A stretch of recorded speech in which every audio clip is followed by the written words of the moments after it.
Okay, next on the agenda is Jason Rikard. He's going to talk about preparedness, and he doesn't want to follow Pastor Dave. What can you do? Yeah, come on. Come on. No, is everybody ready to be let down?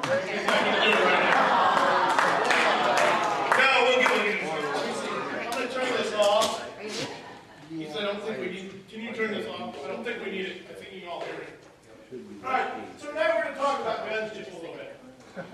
Real quick. Everybody knows about 223. Use the mic. Yeah. Okay. Is it on again? All right. Wow, that's really loud. All right, everybody knows about a 223 round, correct? 223, 5.56. We all know the basics. A 5.56 barrel will shoot a 223 round. A 223 barrel will not shoot a 5.56 round. Okay, so it's a small round, very little round. Everybody says, I want something bigger. Well, let me tell you, our U.S. Marine Corps engages targets at 500 yards out with that little bitty round. So I'm thinking it's a pretty intimidating round. So what I want to go into is what that round can be fired out of and how effective it is coming out of that. So you look at this. This is something that we built here a while back. And it looks pretty intimidating. And you can see with the scope on it and everything else, you can engage targets quite a ways out with that.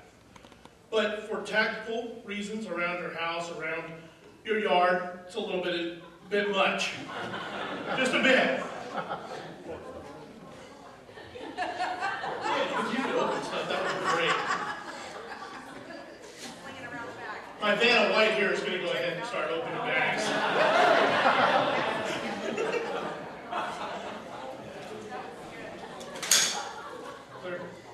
So we get it down, cut down to this. It's a 16-inch barrel.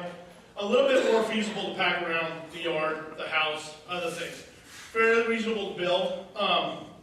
Fairly cheap if you can find the parts right now.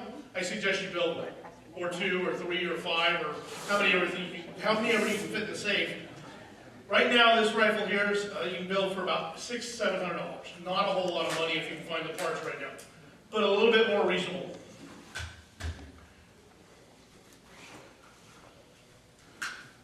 A little bit longer range, throw a scope on it, a little bit better barrel. You're looking at about $1,200, but guess what? Now I can engage targets a little bit further out, a little bit less ease, but I'm still not packing quite so much weight. So again, still 5.56 round, engage targets all day long at about 300 yards. At 300 yards with the naked eye, I can hardly see that far. So at that point, you can be pretty well hidden and still engage your target and do just fine with that. So another very nice rifle that you can do something with, and still same round, still the NATO round. There's going to be plentiful, it's going to be very, very plentiful, very, very cheap to target practice with. Everybody says you don't shoot steel rounds. Well, guess what? If you change out your ejector, which we'll get into in a later date, but if you change out your ejector, you can shoot steel rounds all day long through that rifle. And at $5 a box, that's pretty reasonable. I mean, you're down to what, 30 cents a round or 20 cents a round? Very, very cheap, very effective. So, then let's go down to, here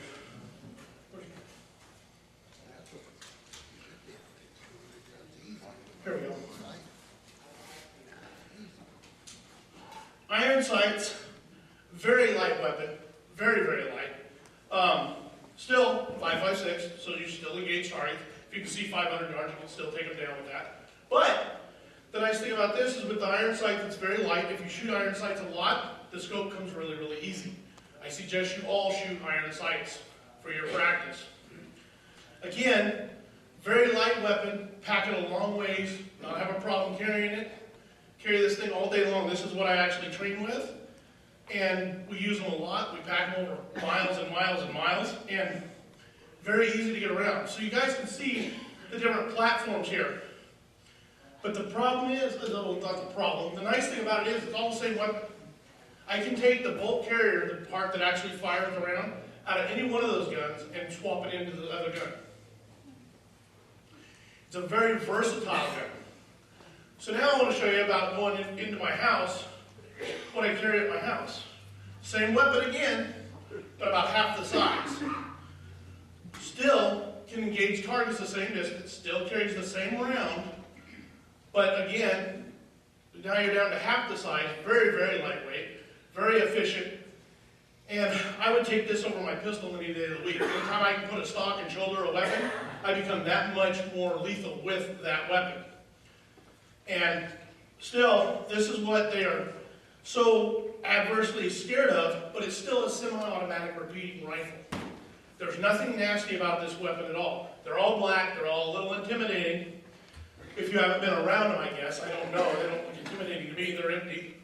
They're a club is what they are right now. This is something that we got to get past, folks, is this rifle right here, I don't care what they say, it's not made for deer hunting. It's not what it's about. It's not about the deer, it's not about a sport. I use it as a sport a lot, but this here was for a tyrannical government. And there was no absolute, there's no ifs, ands, or buts about it. It says, the need for a I can't even remember now, I'm so nervous trying to follow Dave. But a well-regulated militia is needed for a free state. It doesn't give any answer, ifs, ands, or buts about it. That's what it says. And to that, it says the right to bear arms shall not be infringed. So that's what I'm here for today.